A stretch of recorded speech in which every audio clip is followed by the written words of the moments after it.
वालेकुम, मैं हूं फैसल तारड़। सुप्रीम कोर्ट में मौजूद हैं। आज सुप्रीम कोर्ट में जब समाअत का आगाज़ हुआ तो पहले ही बड़ा सरप्राइज़ आया और बड़ा झटका लगा कि जस्टिस अमीरुद्दीन बेंच छोड़ के चले गए, यानी वो बेंच से निकल गए। और उसके बाद फिर इंतज़ार होता रहा कि नया बेंच बनेगा और अभी नया बेंच भी बन गया और उसके बाद अब समाअत कल तक मुलतवी हो चुकी है। इस दौरान जनाब हुकूमत ने जस्टिस काजी फ़ायज़ ईसा के ख़िलाफ़ जो रेफरेंस पीटीआई गवर्नमेंट में था वो भी वापस लेने का ऐलान कर दिया। सेनेट से ये जो सुप्रीम कोर्ट के रूल एंड प्रोसीजर हैं वो भी तब्दील हो गए और वो बिल जो है वो पास हो गया। तो यानी एक ही वक्त में लीगल मामलात भी हैं, सियासी मामलात भी हैं, अदलिया को काबू करने के, अदलिया को काउंटर करने के लिए अदलिया के अंदर जजेस के नए ग्रुपों को मैनेज करना, बनाना और किसी भी तरह से इस डिबेट को किसी और तरफ ले जाके सुप्रीम कोर्ट को कंट्रोल करके इलेक्शन ना करवाने पड़े। जो बुनियादी सवाल है कि क्या इलेक्शन कमीशन के पास इख्तियार है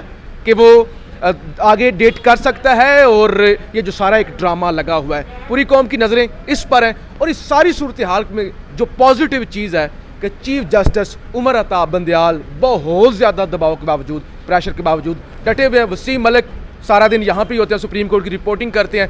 इनसे जानते हैं कि क्या मलिक साहब हो क्या रहा है, हुआ क्या है आज। अच्छा, सबसे पहले तो मैं आज आप जो समाअत हुई है उसका मुख्तसर ज़रा बता दूं, क्योंकि कल आपने देखा होगा कि जस्टिस काजी फ़ायज़ ईसा का और जस्टिस अमीनुद्दीन खान का एक फ़ैसला सामने आया।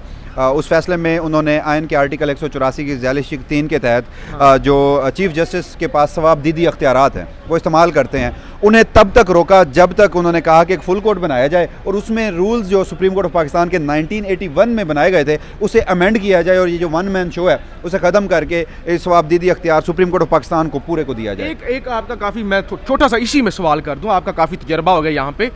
केस था हाफ़िज़ कुरान के 20 नंबर वाला, फैसला आ गया कि ये जो है ना केस की समाअत रोकी जाए और वो जो केस चल रहा है उसको भी रोका जाए। तो ये क्या टेक्निकली इसको आप किस तरह से लेते हैं? होना तो नहीं चाहिए था, मगर काजी फ़ायज़ ईसा साहब की मैं एक बात बताता हूँ। मुअज़्ज़ज़ जज हैं सुप्रीम कोर्ट ऑफ पाकिस्तान के, एक प्राइवेट लैंड का कोई कब्ज़े का केस था, उसमें काजी साहब ने एक फ़ैसला दिया था जिसमें उन्होंने पाकिस्तान आर्मी को वो जो मुख्तलिफ उनकी साइट्स हैं जहाँ पर वो सिक्योरिटी पर्पज़ के लिए उन्हें दी जाती हैं उनको वापस लेने का भी एक हुक्म जारी कर दिया था।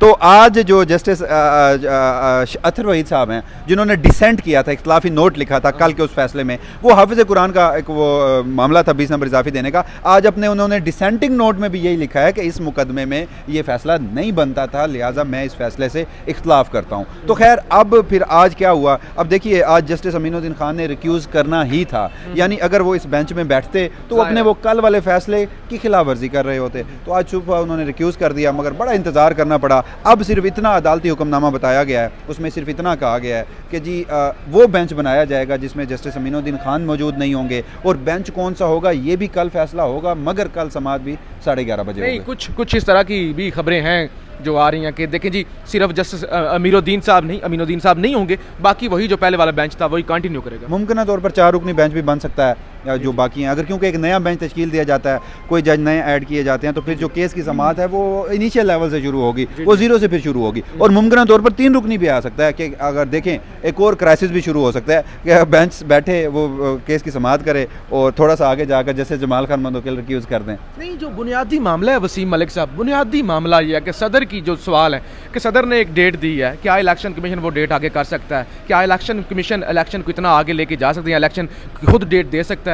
क्या ये जो ज़िमनी आपकी अबूरी सेटअप है पंजाब के अंदर, केपीके के अंदर, वो 90 दिन से आगे प्रोलॉन्ग वो आगे चल सकते हैं? तो बेसिक चीज़ें तो ये हैं। फिर ये क्या बेंच टूट जाना, नया बेंच बनना, पूरा दिन ये समाअत ना होना, वहाँ पे पार्लियामेंट के अंदर वो लेजिस्लेशन हो जाना, और फिर ये जो जस्टिस काजी फ़ायज़ ईसा के हवाले से भी आज खबर आ गई कि जनाब उनका अगेंस्ट जो रेफरेंस था वो शहबाज शरीफ ने कहा कि ये जी पॉलिटिकल रेफरेंस था, इसको वापस लिया जाए, बदनीति थी, जजेस को बदनाम करने की साजिश थी, जबकि पीटीआई ने हमेशा यही कहा कि ये रेफरेंस हमारा नहीं था, ये तो हमसे करवाया गया था और उसके पीछे जो है वो ताकतवर हल्के थे।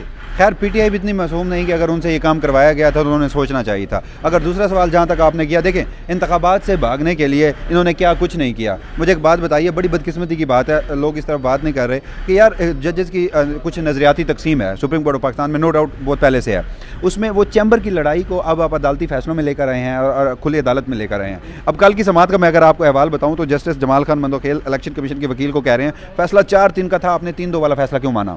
اور اس کے ساتھ ساتھ جسٹس منیب بیٹھے ہیں, وہ کہتے ہیں نہیں فیصلہ 3-2 کا تھا, الیکشن کمیشن وہی مانے. اب مجھے بتائیں کہ کل کو کوئی بھی فیصلہ دے دیتی ہے سپریم کورٹ آف پاکستان, کون مانے گا اسے؟ یعنی کہ اب آپ اس حد تک خطرناک لڑائی کو لے آئے ہیں. اور دوسرا, کل پاکستان کو نا آفیشلی ایک خطرناک اسٹیٹ ڈکلیئر کیا گیا ہے سپریم کورٹ آف پاکستان کے اندر کھڑے ہو کے الیکشن کمیشن کے وکیل نے. اب یہ صرف مقصد کیا تھا؟ انتخابات سے بھاگنا. ان انتخابات سے بھاگنے کے مقصد کے لیے کتنے خطرناک کھیل کھیلے گئے ہیں کہ آپ پاکستان کو ایک خطرناک اسٹیٹ ڈکلیئر کر دیں. آپ اس کے آگے اس کی وجہ سے صورتحال کیا بنے گی؟ کیا کوئی وہ شخص سوچ سکتا ہے؟ آپ کیا فیٹ آف کی گرے لسٹ میں واپس جانا اس وقت افورڈ کر سکتے ہیں؟ کیا آپ چاہتے ہیں کہ پاکستان میں کرکٹ کے میدان آباد ہیں وہ غیر آباد ہو جائیں؟ کیا آپ چاہتے ہیں کہ پاکستان میں ڈپلومیٹس یہاں سے چھوڑ کر چلے جائیں؟ کیا آپ چاہتے ہیں کہ اوورسیز ریمیٹنس دینا بند کر دیں؟ کہ آپ سوچ سکتے ہیں فارن ریمیٹنس آنا بند ہو جائے؟ نہیں. تو صرف مقصد یہی ہے کہ انتخابات سے بھاگنے کے لیے کچھ کرو. وہی کام جو رانا ثناء اللہ صاحب نے اپنے ایک انٹرویو میں فاروق شہباز وڑائچ کو بتایا تھا کہ نہ تو جمہوری, نہ تو آئینی, نہ تو اخلاقی, ایسا کچھ نہیں دیکھا جائے گا, بس کیا جائے گا. تو وہی کچھ ہو رہا ہے, مگر پاکستان کے مستقبل سے کھلواڑ کیا جا رہا ہے. ملک صاحب بہت شکریہ. دیکھیں جی, اس وقت جب آپ کی سپریم کورٹ کے اندر کہہ دیا جائے کہ ہم الیکشن نہیں کروا سکتے, دہشت گردی ہے اور دہشت گرد حاوی ہیں, تمام سیکیورٹی کے ادارے, تمام انٹیلیجنس ایجنسیاں, فوج سیکیور نہیں کر سکتی ملک کو اور الیکشن نہیں ہو سکتے, پوری دنیا کے اندر کیا پیغام جائے گا؟ دنیا کے پاس ایک آفیشیل سٹیٹمنٹ آ گئی کہ جس ملک کے اندر الیکشن جیسا کام نہیں ہو سکتا, جو کہ آئینی معاملہ ہے اور بڑا اسمبلیاں ٹوٹ چکی ہیں, اتنا اہم آئینی کام, آئین جس پر سٹیٹ چلتی ہے, اگر وہ نہیں ہو سکتا تو پھر کیا یہاں پہ انویسٹمنٹ ہونی ہے؟ کیا یہاں پہ, جیسے ملک صاحب نے کہا کہ کیا یہاں پہ باقی چیزیں ہونی ہیں؟ اس کے علاوہ جی آج اسلام آباد کے اندر وکلاء نے ایک قرارداد پاس کی ہے کہ کسی بھی صورت ہم آئین کو توڑنے کی اجازت نہیں دیں گے.